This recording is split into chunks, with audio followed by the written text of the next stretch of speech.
কোন সম্পদ আমার একটু যদি কাজে না আসে তাহলে কি করতে হবে? আল্লাহ রাসূল বলেন 5টা জিনিস আসার আগে আগে 5টি জিনিসের কদর করো। কটা জিনিস? আরো বলুন। আল্লাহ রাসূল 5টি জিনিস আসার আগে আগে 5টি জিনিসের কদর করো। 1 নম্বর, ইগতানিম খামসান ক্বাবলা খামসিন শাবাবাকা ক্বাবলা হারামিক। আল্লাহ রাসূল বলেন, আমার উম্মতেরা, প্রথম নম্বরটা হলো নওজোয়ানিকে কাজে লাগাও, বুড়া হওয়ার আগে আগে।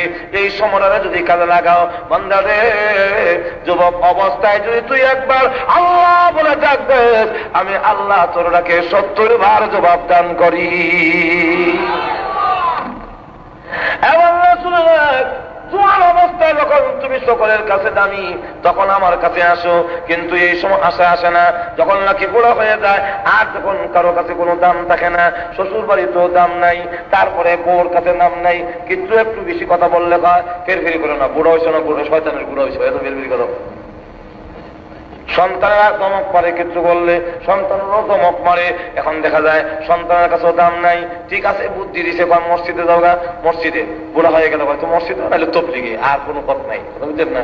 যখন মসজিদে গেছে তসবিহ নিয়ে সুবহানাল্লাহ সুবহানাল্লাহ, ইমাম সাহেব বাড়িতে কেন মাসে মাসে যায়, 1 বছরে যাইতারে না? উনি তো বুড়ো হয়ে গেছে, বছরে বাড়িতে না গেলে অসুবিধা নাই, ইমাম সাহেব তো বাড়িতে যাওয়ান লাগে, জোয়ান মানুষ। মুয়াজ্জিনরে ভুল ধরে, আর কি কাম তোমার, আযান আর খাওয়ান, আর কি কাম? মসজিদ 7 বার ধরে জানো না? ইমাম মুয়াজ্জিন হয়ে একটা যন্ত্রণা হয়েছে বুড়াটা। আল্লাহ, কোন দিনটা মরবো আর আমরা রেহাই পাবো। সকলের কাছে দাম কমে যায়। আল্লাহ রাসূল তাই বলেন, যেহেতু তোমার ধনসম্পদ সন্তান যদি কাজে লাগবে না, অতএব কাজ করো। 1 নম্বর হলো শাবাবাকা ক্বাবলা হারামিক। 1 নম্বর হলো তোমার নওজোয়ানিদের কাজে লাগাও, বুড়া হওয়ার আগে আগে। আল্লাহ লক্ষ্য করে দেখ, যখন নাকি পৃথিবীর থেকে বিদায় হবে, যদি নওজোয়ানিদের কাজে লাগানো যায়, বুড়া বয়সে যখন নাকি আপনি ভালো ইবাদত করতে পারবেন না, ভালো নফল নামাজ পড়তে পারেন না, কোরআন তেলাওয়াত করতে পারেন না, আল্লাহ তাআলা বলেন, ফেরেশতারা রে, আমার বান্দার আমলনামায় আগের সওয়াব এখনো জারি রেখে দাও। বুড়া হয়ে গেছে বলে এইভাবে তাকে বঞ্চিত করো না, তাকে আমার দরবার থেকে নৈরাশ করো না। আল্লাহু আকবার। অসংখ্য অগণিত ঘটনাগুলো এইভাবে যে যুবক অবস্থায় যখন আল্লাহর দিকে চলে আসছে, আল্লাহু আকবার, তখন আল্লাহর কাছে তার দাম বেড়ে গেছে, অনেক সম্মান বেড়ে গেছে। আর এইভাবেই সাহাবীরা দাম দিতেন, সম্মান দিতেন। এক সাহাবী কালো, খুব কালো আর কি। রাসূল জিজ্ঞাসা করেন যে, তুমি যে কালো, নেগ্রো, তোমার নাকের সেন্টার ঠিক নাই, টুথ মোটা, এরপরে আবার শরীরের কালারও খুব ভালো না, ধন সম্পদ নাই, তো জিজ্ঞাসা করে তুমি বিয়ে করছো? কতদূর বিয়ে? আমার দিকে একটু লক্ষ্য করেন, দেখেন তো আমার কাছে বিয়া দিব কারা? বিয়া দেওয়ানোর জন্য যেই গুণগুলোর প্রয়োজন, একটা গুণও আমার কাছে নাই। সুবহানাল্লাহ বলবেন না? একটা গুণও নাই। ঠিক আছে, তোমার কোনো আত্মীয় আছে? কাহা, আমার এক আত্মীয় আছে, বিরাট বড় ধনী, ওনার এক মেয়ে আছে খুব সুন্দরী, যার হলে তার লকব হলো শৌরে মদিনা, মদিনার হুরপুরি। ওখানে কি হুরপুরি? ওখানে মদিনার। তো মদিনার হুরপুরি হিসেবে তার সম্মান, আবার বাবা ধনী, এও আবার আছে অনেক সম্মান। তো এই অবস্থায় উনি কে দিবে নাকি? যাও না, একটু গিয়া বলে দেখো না, দিত তো পারে। তো আস্তে করে কাছে গিয়ে ডাক দিয়ে বলে, আসসালামু আলাইকুম। ওয়ালাইকুম সালাম। আপনার হুরে মদিনাকে আমার কাছে বিয়ে দেওয়ার জন্য রাহমাতুল আলামিন প্রেরণ করেছেন। চেন করে দিছে দোষ, কারণ চেনের পরে যে কিতা করবো এটা তো খুব ভালো করে জানা। রসুলের প্রস্তাবটা শুধু পৌঁছাই দিলেন, ঠিক আছে। উনি এমন রাগ হয়েছেন, ইয়া তোমার স্পর্ধা, আমার এমন একটি সুশীল কন্যা, এমন একটি সুন্দরী মেয়ে, যার মধ্যে বলে হুরে মদিনা, এমন মদিনার হুরপুরি একটি কন্যাকে বিয়ে করার জন্য এমন কুৎসিত, এমন মিশ্রী একটি ছেলে কেমনে ছেলে সাহস পাইল? এবং রাস্তার ছেলে, যেই ছেলে রাস্তায় বাড়িঘর নেই, এমন একটি ছেলে কি করে সাহস পাইল? আমি দেখবো তার শক্তির উৎস কোথায়, কিভাবে আমার কাছে প্রস্তাবটা দিল। আর সে তো দেখাইবো কি, স্যান করে তো সে চলে গেছে, সে তো নাই। তো উনি দিক দিয়ে ঘর থেকে বের হয়ে আসছে। হ্যাঁ, মেয়ে, আব্বু এত গরম হয়েছে কেন? মা, একটা কুৎসিত ছেলে, গরিব রাস্তার ছেলে তোর বিয়ের প্রস্তাব নিয়ে এসেছিল, এর এত বড় সাহস, এত বড় স্পর্ধা, কেমনি বিয়ার প্রস্তাবটা দিল? তখন উনি ডাক দেখা, আপনি কি বলছেন? কি বলবো, চেন করে তো খারিছি না, বলবো কি?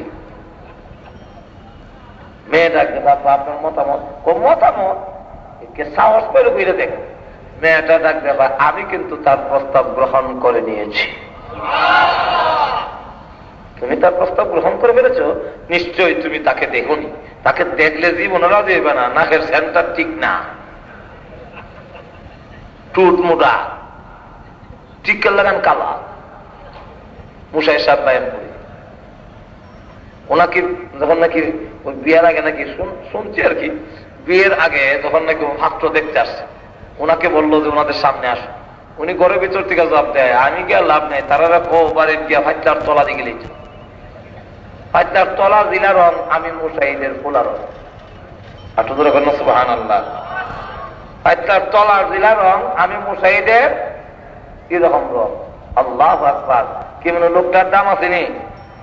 ওদের ধরে কোনো দাম আসেনি? এমন দাম কবরে রাখার পরে মেসকাম পরে গ্রান মাটির মধ্যে ফুটে উঠছে। যাক মা, তুমি আসলে এই লোকটাকে জীবনে কোনোদিন দেখোনি, দেখলে অবশ্যই তুমি কোনোদিন রাজি হইতে না। সুতরাং যেহেতু তুমি রাজি হতে না, জানো না মা, তো শোনো, গরিব তোমার চাহিদা মিটাতে পারবে না।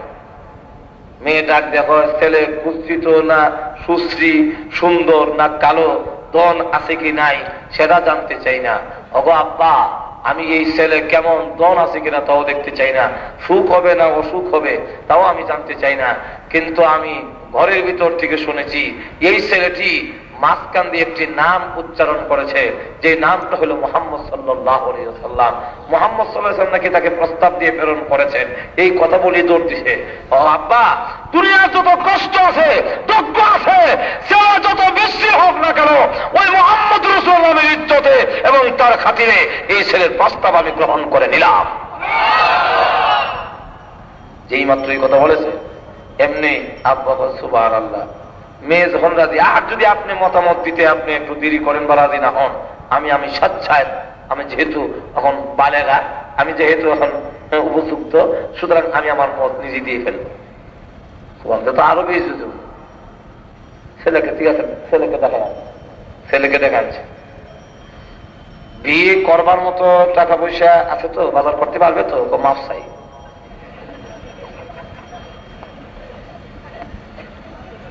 যা, আমি টাকা দিলাম, বাজার করে নিয়ে।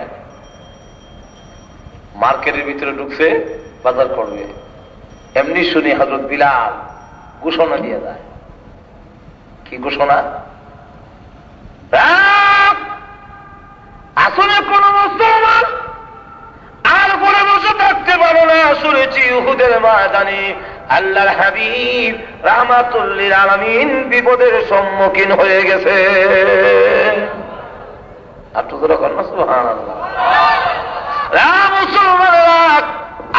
করে বসে থাকো না। এই কথা বলার সাথে সাথে ছোট ছোট বাচ্চা পর্যন্ত দৌড়ায়, মহিলারা উহুদের ময়দানের দিকে দৌড়ায়। এক মহিলা করে বসে কান্দে, জিজ্ঞাসা করে তার 6 বছরের বাচ্চা, মা গো আপনি কান্দেন কেন গো? ও মা, আপনি কেন কান্দেন? ছেলে রে, বদরের যুদ্ধে তোর আব্বা শাহাদত বরণ করেছে, এরপর থেকে আমি বিধবা, আমার আর কোনো সন্তান নাই, তুই ছাড়া আমার আর কোনো সন্তান নাই। শুনে রাখ, বাচ্চা শুনে রাখ, এই অবস্থায় তোর আব্বা উহুদের ময়দানে শাহাদত বদরের যুদ্ধে শহীদ হয়ে গেছে। আমি বিধবা, তুই ছাড়া আমার আর কোনো সন্তান নাই। ছেলে রে, জেনে রাখ রে, এই অবস্থায় শুনেছি বিলাল ঘোষণা করে গেছে রাহমাতুল লিল আলামিন নাকি উহুদের ময়দানে বিপদের সম্মুখীন হয়ে গেছে। যুদ্ধের ময়দানে আমি যে আমার কোন ছেলে যুদ্ধের ময়দানে দিতে পারি নাই, এই জন্য আমি মা করে বসে বসে কান্দি। যেই মাত্র এই কথা বলেছে, এমনি 6 বছরের বাচ্চা ডাক দিয়ে বলে, মা গো আর কেউ লাগবে না, আমাকে নবীজির দরবারে নিয়ে চলো। আমি আল্লাহর কসম করে বলি, হয়তো শহীদের মা আর না হয় তোমাকে মুজাহিদের মা না বানাইয়া আমি আর কোনোদিন বাড়িতে ফিরে আসবো না।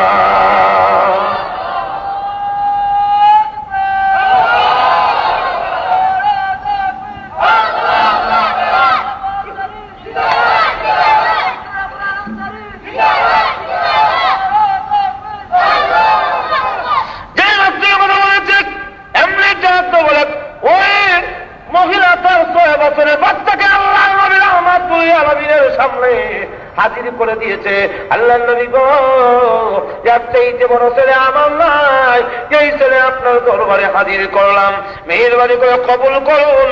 এর থেকে বলে থাকলো আমি পরে বড় ছেলে নিয়ে আসতাম, আমার আর কোনো ছেলেই নাই, এই জন্য এই ছেলেকে হাজির করলাম, যুদ্ধের ময়দানে কাজে লাগাইয়া দিন। রাসূল বলেন 15 বছরের নিচে কোন ছেলেকে যুদ্ধের পারমিশন দেই না, নিয়ে যাও গো মহিলা, ভবিষ্যতে তোমার এই ছেলে কাজে লাগবে। মহিলার চেহারা মলিন হয়ে গেছে, ভবিষ্যতে কাজে বাঁচি না বাঁচি তা জানি না, ছেলেও বাঁচি কিনা তা তো জানি না, সুতরাং মলিন হয়ে গেল। এমনি ছেলে ডাক দিয়ে বলে, মা গো একটু দাঁড়ান না গো, আমি আল্লাহর হাবিব রাহমাতুল লিল আলামিনকে একটি প্রশ্ন করব। ছেলে রসুলের দরবারে প্রশ্ন করবে, তখন আশ্চর্য হয়ে গেছে, সাহাবীরও চোখ বড় করেছে, কি প্রশ্ন করবে ছেলেটা? ডাক দেখো, আল্লাহর নবী, ছোট বাচ্চা কি যুদ্ধের ময়দানে কোনো কাজে লাগে না? না। কেন লাগবে না? দেখেন কেমন যুক্তি দেয়, 6 বছর বাচ্চা। আমি দেখেছি আমার মা চুলার ভিতরে আগুন দিলে ছোট ছোট হালকা পাতলা লাকড়িগুলো আগে দেয়, মোটা মোটা লাকড়িগুলো পড়ে দেয়। চুলার ভিতরে আগুন ধরাবার জন্য ছোট হালকা পাতলা লাকড়ি যদি আগের প্রয়োজন হয়, আল্লাহর নবী এই যুদ্ধের ময়দানে, উহুদের ময়দানে আগুন ধরাবার জন্য আলীকে আগে দিয়েন না, আমির হামজাকে আগে দিয়েন না, দিলে তাড়াতাড়ি আগুন ধরবে না। আমার মতো 6 বছর বাচ্চাকে পারমিশন দিন, উহুদের ময়দানে আমি আগে শাহাদত বরণ করে যুদ্ধের ময়দানের আগুনটা ধরাইয়া দেই।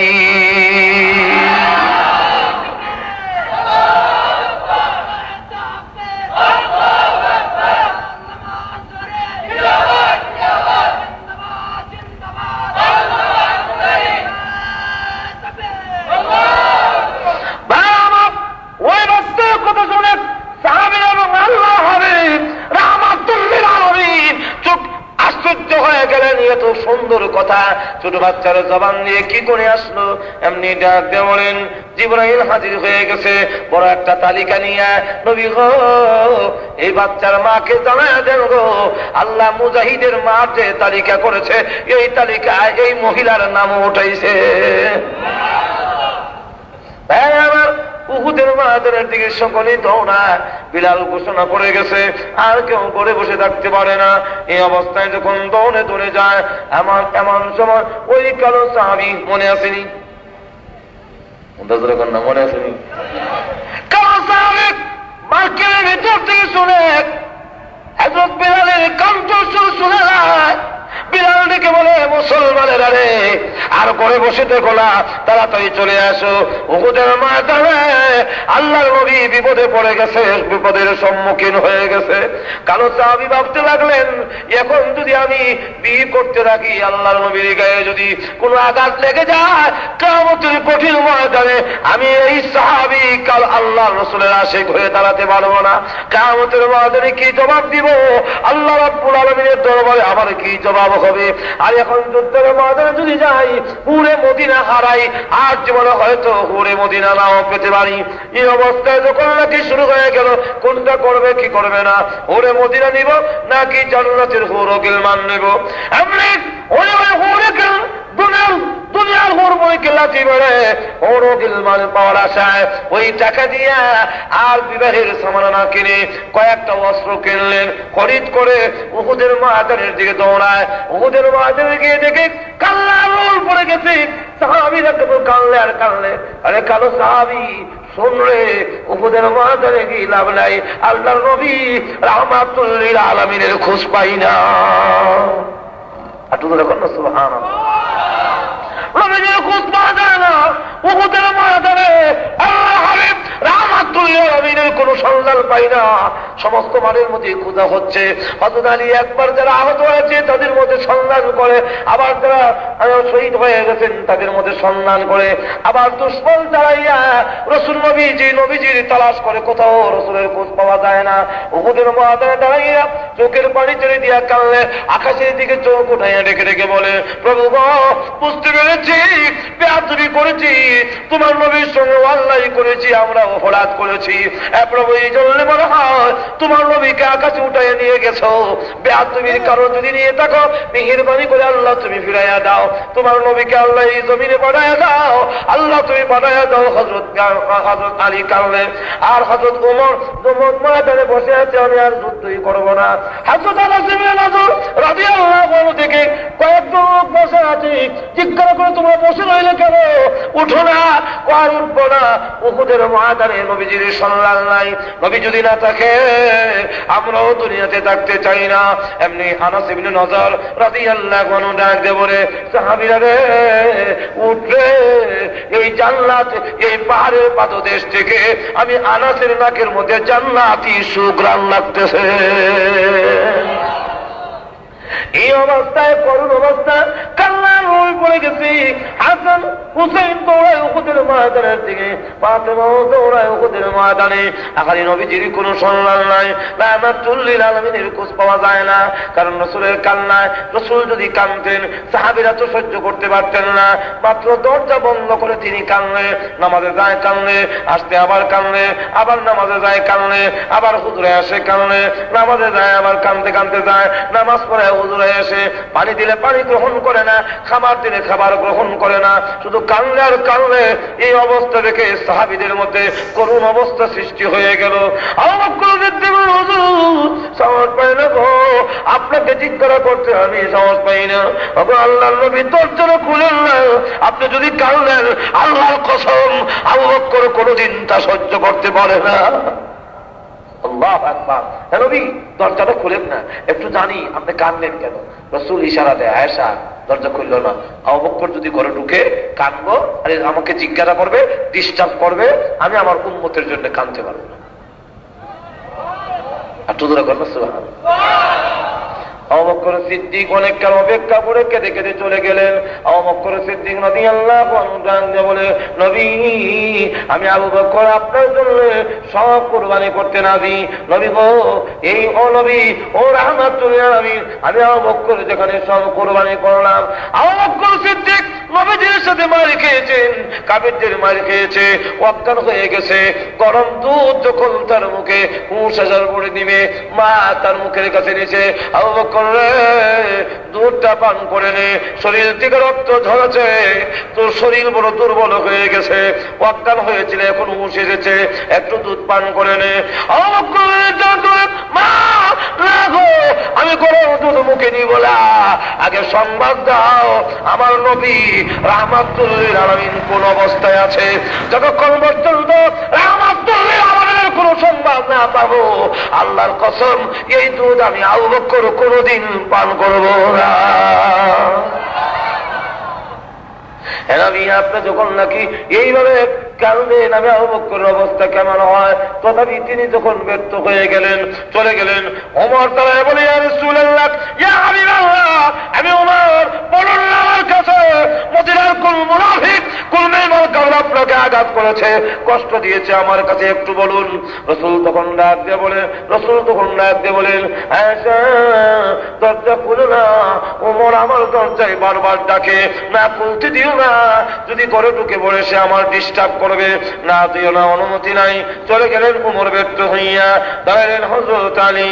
রাসূল গো, আমি আলী, পারমিশন দেন, কে আপনার মনে আঘাত দিয়েছে বলুন না, আমি তার বদলা গ্রহণ করব। আল্লাহ রাসূল ডাক দিয়েছে, না দরজা খুলো না, আলী যদি ঘরে ঢুকে যায় আমার কান্না আর হবে না, কান্না মাঝে ডিস্টার্ব হয়ে যাবে। আলীও ব্যর্থ হয়ে চলে গেলেন। দাঁড়ালেন হযরত সালমান ফারসি, উনি দাঁড়ায় বলেন, ইয়া রাসূলুল্লাহ, ইয়া হাবিবাল্লাহ, জানেন গো আমার বাড়ি তো মক্কায়ও না, মদিনায়ও না, আমার বাড়ি হলো পারস্যে। আমি এক বাদশার ছেলে ছিলাম, কিন্তু আপনার অনুসন্ধানে সুদূর পারস্য থেকে রওনা হইয়া মক্কা হইয়া জায়গায় জায়গায় গোলাম হয়েছি, নির্যাতন করেছে, কষ্ট দিয়েছে, আঘাত করেছে, সব সহ্য করেছি। আল্লাহর নবী গো, সব বরদাস্ত করলাম। মেহেরবানি করে আপনি একটু আমাকে ঢুকার জন্য পারমিশন দেন না। আমি বাড়ি ঘর ছেড়ে দিয়ে সব এসে মদিনায় এসে আপনার কাছে কালিমা পড়ে মুসলমান হয়েছি। নবী গো একটু দরজা খুলেন না। আপনারা ঘোষণা করেছেন সালমানের যখন মা নাই, বাবাও নাই, কেউ নাই, সালমান আমার পরিবারের, সালমান আমার আহলে বাইতের অন্তর্ভুক্ত। ভাইরা আমার, এজন্য রাসূল একটু দরজাটা খুলে দিল না, আমি করে ঢুকি। রাসূল ডাকতে বলেন আয়েশা দরজা খুলো না, সালমান করে ঢুকার পারমিশন নাই, যদি ঢুকে আমার অসুবিধা করবে, কালকে দিনে নেবো, তাই পারমিশন নেওয়া হবে না। দাঁড়ালেন হযরত ফাতেমা। যেরকম কেনা আর তো যেরকম ফাতেমা রাদিয়াল্লাহু আনহা জানতো আব্বা আজকে 3 দিন হয়ে গেল নামাজে যান, কাঁদতে কাঁদতে আমার হুজুরায় চলে আসে, হাসান হোসেনের খবর নাই, আপনার কলিজার টুকরা ধরে সরকার ফাতেমার খবর আপনি নিলেন না, ফাতেমার কথা বলে গেলেন, হাসান হোসেনের কথা বলে গেলেন, 3 দিন ধরে কেন কাঁদলেন? আল্লাহর হাবিব এইভাবে কেন আপনি কাঁদতেছেন? একটু ঢুকার জন্য আব্বা পারমিশন নেন না। রাসূল ডাকতে বলে আয়েশা ফাতেমা এসেছে, দরজা করে দিও না, ফাতেমা যদি করে ঢুকে তাহলে আমার কান্নার অসুবিধা হবে, আমার ডিস্টার্ব করবে। তখন ফাতেমা যখন দেখলেন দরজা খুলি না, তিনি তখন ডাক দিয়ে বললেন আব্বা জান আপনি কি মনে করেছেন আমি আবু বকর, আমি উমর, আমি আলী, আমি সালমান দরজা না খুললে চলে যাব? আল্লাহর কসম দরজা যদি না খুলে আমি ফাতেমার মরণ এই জায়গা হতে পারে, কিন্তু আপনার দরজা থেকে কোনোদিন বিদায় হব না। রাসূল বলেন ও আয়েশা সকলকে বিদায় করা সম্ভব হয়েছে, কিন্তু আমার মাকে বিদায় করা সম্ভব না, দরজাটা খুলে দাও। আর তো এখন না সুবহানাল্লাহ। ফাতেমা করে চলে গিয়ে দেখে রাসূল কাঁদলে আর কাঁদলে, আল্লাহুম্মা উম্মতি, আল্লাহুম্মা উম্মতি, আয় আল্লাহ আমার উম্মতকে মাফ করে দাও, আয় আল্লাহ আমার উম্মতকে মাফ করে দাও। ভাইরা আমার, রাসূল উম্মতি উম্মতি বলে কাঁদছেন, আল্লাহর নবী কাঁদলেন। এজন্য আসুন আমি লম্বা ঘটনা বলতে চাই না, ওইদিকে গেলেও আমার সময় নষ্ট হয়ে যাবে। আল্লাহ ভাবনা উহুদের ময়দানে তা হতে পারে না, সকল সাহাবীরা পাগলের ন্যায় হয়ে গেছে। আহারি নবীজি কোথায়? রাহমাতুল্লাহ একটি গর্তের ভিতরে পড়ে গেছেন, দেখা যায় না। এই অবস্থায় ওই কালো সাহাবী যুদ্ধের ময়দানে গিয়ে ঢুকেছে, মনে আসেনি আপনার? আর কন্যা মনে আসেনি? কালো সাহাবী গর্তের ময়দানের ভিতরে গিয়ে ঢুকেছে, যেই মাত্র ময়দানের ভিতরে ঢুকেছে এমনি ময়দানের ভিতরে ঢুকে গিয়ে দেখে তুমুল লড়াই। কিছুক্ষণ বীর বিক্রমের মতো যুদ্ধ করলেন। কার সাথে কে লড়াই করে? মুসলমানরা ছত্রভঙ্গ। নবী যদি না থাকে এই পৃথিবীতে আমাদের বেঁচে থাকার কোনো লাভ নাই। নবী না থাকলে আল্লাহর জমিনে আমাদের বেঁচে থাকার কোনো সার্থকতা নাই। নবী না থাকলে আমাদের বেঁচে থাকার কি অর্থ? এজন্য তিনি ডাক দিয়ে বলেন, সাহাবীরা বলেন আমাদেরকে মেরে ফেলো, কোন আপত্তি নাই, রহমাতুল লিল আলামিনের সম্মান পাওয়া যায় না। আর রাসূল কিন্তু গর্তের ভিতরে পড়ে গেছেন। ওনার মাথার উপরে একটা লোহার টুপি ছিল, উপর থেকে যখন পাথর মারা হয়েছে, লোহার টুপির মধ্যে যখন পাথরটা পড়েছে, পাথরের আঘাতে এই ভান ভেঙে গিয়ে 2টা টুকরা মাথার ভিতরে ঢুকে পড়েছে। পাথরটা উপর থেকে আসবার সময় দন্দান শহীদ হয়ে গেছে, রক্তে লাল হয়ে গেল। রাসূল হাত দিয়ে চাপ দিয়ে ধরলেন, হাতের দিকে তাকায়া বলেন, প্রভু গো, যেই জাতি তোমার নবীর চেহারাকে রক্তে লাল বানায়া দিল, এই জাতির কল্যাণ কেমনে হবে? আল্লাহ বলল আমার, আপনি যদি বলেন তাহলে এখনই শেষ করে দেই। রাসূল বলেন না, শেষ করো না। আল্লাহ বরং আমি পাল্টা দোয়া করি, ওরা বুঝতে পারে নাই, এদেরকে মাফ করে দাও। আর আমার হুজুর সাল্লাল্লাহু আলাইহি সাল্লাম রক্তাক্ত অবস্থায় গর্তের ভিতরে পড়ে আছেন। এই অবস্থায় কালো সাহাবী গিয়া দেখে তুমুল লড়াই। কিছুক্ষণ যুদ্ধ করার পরে তিনি পৃথিবীর থেকে বিদায় হয়ে গেছে। যখন পৃথিবীর থেকে বিদায় হয়ে গেল, যুদ্ধ শেষ হয়েছে। শেষ হওয়ার পরে এখন যারা লাশ, যারা শহীদ হয়েছে তাদের লাশ এক জায়গায় করা হলো, যারা আহত তাদেরকে খোঁজখবর নেওয়া হলো, যারা শহীদ হয়েছে তাদেরকে আনো, যারা হয়েছে আহত হয়েছে তাদেরকে আনো। রাসূল যখন গর্তের ভিতর থেকে বের হলেন, আয়াত নাযিল হয়েছে, গর্তের ভিতরে। তো গর্তের ভিতরে আয়াত নাযিল হওয়ার পরে হুজুর সাল্লাল্লাহু আলাইহি ওয়াসাল্লাম আয়াতগুলো শোনাবার জন্য গর্তের ভিতর থেকে বের হলেন। বের হয়ে দেখে একজনও কাছে নাই। কার কাছে কি বলবেন, লোক ছত্রভঙ্গ। কিন্তু একজন লোক দাঁড়ায় আছে, তার নাম হলো তালহা রাদিয়াল্লাহু আনহু। তখন উনি রাসূলকে একটা পাথরের উপরে উঠে ডাক দিবেন, কিন্তু রাসূলের শরীর দুর্বল, পাথর উঠতে চান, পড়ে যান, উঠতে চান, আবার পড়ে যান। এই অবস্থায় হুজুর সাল্লাল্লাহু আলাইহি ওয়াসাল্লামের সামনে হযরত তালহা রাদিয়াল্লাহু আনহু ডাক দেখো, ওগো আল্লাহর নবী, আমি তালহা শুয়ে বললাম, আমার কাঁধে পা রাখুন, আমি আপনাকে